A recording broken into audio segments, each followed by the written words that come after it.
Australia strikes rugby diplomacy deal to counter China. Please use the sharing tools found via the share button at the top or side of articles.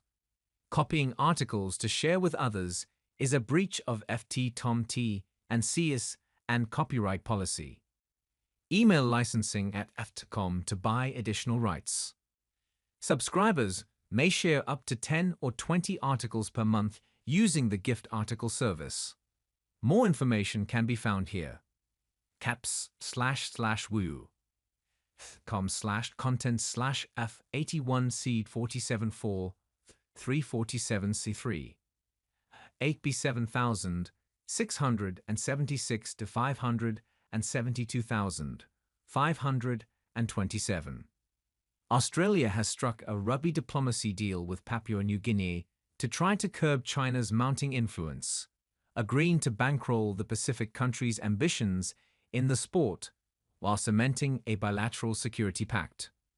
Australia said on Thursday that it would invest $600 million, $385 million, over 10 years to set up a rugby league team in Papua New Guinea, where the sport is hugely popular, to compete in the Australian League by 2028. Anthony Albanese, Australia's Prime Minister, and counterpart James Marape of Papua New Guinea, announced the agreement on Thursday and also said a bilateral security pact signed by the two countries last year had come into force. The security deal makes clear that Australia is the main provider of security services, such as police and soldier secondments and training for Papua New Guinea, its closest neighbour, which had also held talks with China over the past year over security arrangements. The Papua New Guinea deal, which security analysts said had echoes of US-China ping-pong diplomacy during the Cold War, comes as Australia has looked for ways to counter China's growing strategic and diplomatic influence in the Indo-Pacific. Australia has built in a clause that would mean funding for the rugby league team, and its place in the national competition could be pulled if Papua New Guinea strikes a security agreement with China that undermines the strategic trust between the two countries, according to a person with direct knowledge of the agreement. The Australian government did not immediately respond to a request for comment. Marape said the rugby deal would not stop Papua New Guinea from having relationships with other countries in Asia and described China as a great trading partner. Mihai Sora, a former diplomat and director of the Lowy Institute's Pacific Islands program, said the deal was likely to give Australia leverage to potentially box out China from future security deals in Papua New Guinea. This is a marriage of soft power and hard power, he said. Sora added that a threat to pull funds if Papua New Guinea struck a deal with China was realistic, given the financial commitment being made by the Australian taxpayer. Please use the sharing tools found via the share button at the top or side of articles.